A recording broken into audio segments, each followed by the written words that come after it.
Concerns rise over 464 southeasterner deaths by Nigerian military.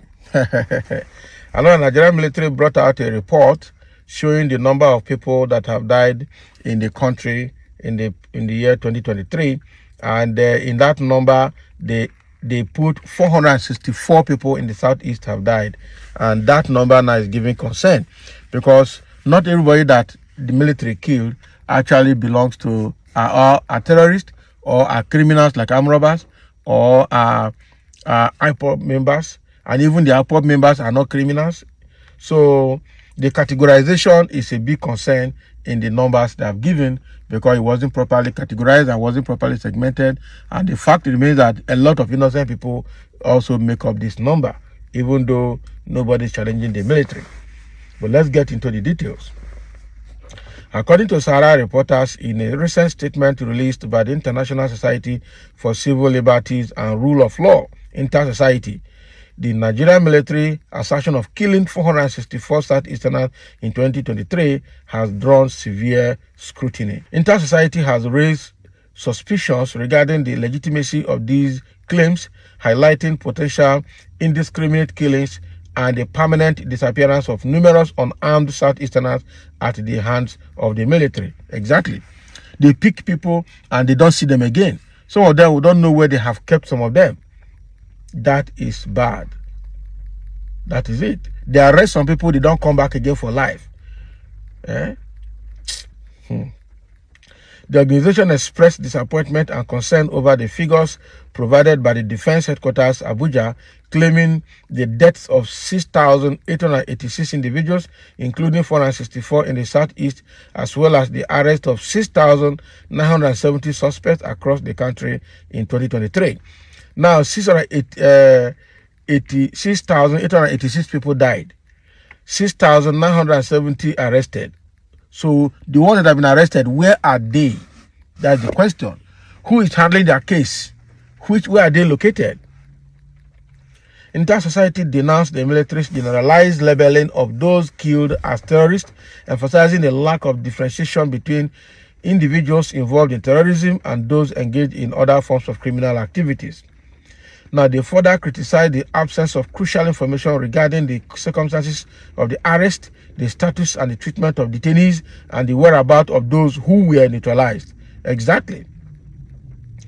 Moreover, the organization highlighted the alarming trend of citizens disappearing, citing specific cases of missing individuals from Anambra State alone, underscoring a pervasive issue across the region.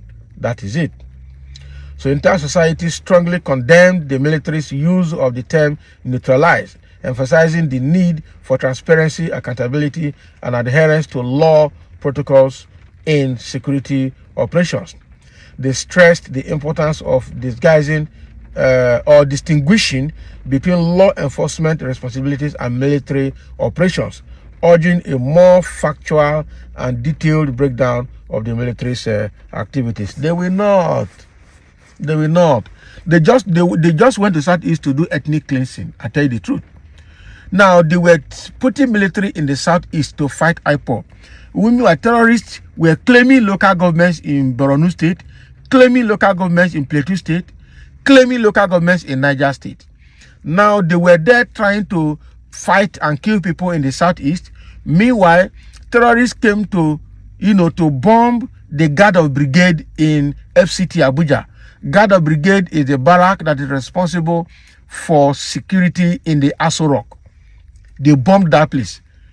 Terrorists went on Friday into NDA and bombed and abducted generals. Nothing happened. Okay, we didn't hear any story. Terrorists were killing Christians in Southern Kaduna. Nothing happened. But they put all their energy in the Southeast, saying there's unrest and terrorists in the Southeast. They left where they needed the force to go and stop terrorism in the Northeast, Northwest, and North Central. They came to Southeast to kill. And they were killing innocent people, arresting old people in their homes, going into churches to arrest people and taking bishops and priests away. Now they are bringing numbers, and out of that numbers, they are giving only 464 people that died in the Southeast. Meanwhile, if you go and check, there would have been more than that, because there's no honesty. I'm sure there's no honesty in those numbers. God will help us in this country, I tell you. So Intersociety has now come out to question the figures and the categorization, and then the whereabouts of the ones that are being arrested and are still alive. That is it. So the accountability that is given is not adequate yet. More information is needed. And somebody is writing here, if the Easterners don't know, the unknown gunmen operating in their midst are still Fulani Islamic sect. Exactly. Who already understand their terrain. They hide in the bushes and among them to perpetrate mayhem. After that, run back to their hiding. All this hide and seek method of killing Igbos is still implicating the Igbos. So in sincerity, Igbos don't have terrorists.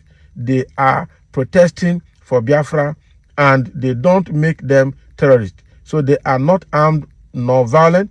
The torture against Igbo by the northern rulers is too much. Killing against Southeasterners should end, please. Exactly. This person is speaking from Akwa Ibom, and that is true. That is true. That is exactly the truth. They just want to annihilate the Igbos. And someone said they should stop killing Igbos in this high-hardened. No way. The Igbos have done nothing to begin to have sudden military pressure experiences in the past decades. They didn't do anything. Some say you're a liar. Killing of Igbos criminals will never stop until you tell IPOB to stop their false agitation. Can you imagine? And this is an Hausa person making this kind of statement. And you say Nigeria is one Nigeria. Who is deceiving who? Have you tell your father Fulani herdsmen and Boko Haram to stop killing in the north? Exactly. Why are we like this? Only God will help us, I tell you the truth. The thing is just too much. And somebody saying here, if Tinubu doesn't want Nigeria to scatter completely under his watch, he must not follow Buhari's footsteps in sending Nigerian killers to the southeast to senselessly and needlessly kill Indigbo. Exactly. If the killing continues, Indigbo will be left with no option than to rise up with strength, tact, tenacity, and vehemently sing Unzogbu Unzogbu Enyimba Enyi. Exactly. So if and when Indigbo rise up and sing such scintillating and audacious chorus, Nigeria will be prepared for a long-drawn confrontation. Someone said, my friend, make una tell una evil brothers, IPOB, and their leaders, Kano, to stop killing. Who told you that these are the people killing anybody? It's just that they don't want the Igbos to have independence. You say they shouldn't. You cannot integrate them into the government because you don't want them, and let them go. You cannot let them go. So what are you talking about? It's just mind-boggling, frankly speaking, really mind-boggling. But this is just for a while. I'm telling you. One day, it is the United Nations itself that will come and divide this country, because the Nigeria as a nation is not fit to be a nation. We need to go back to the how do I put it, to the 6 geopolitical regions that we had before, or possibly divide into 3 or 4, or north and south. That is it. Already the middle belt is tired of the north. They want to go on their own, and they are ready to go with the south. So at the end of the day, what are you talking about? Oh, wow. All right, thank you for listening, and let's have your comment. This is what is happening in the military and the kind of fictitious numbers that are given without proper categorization and explanation.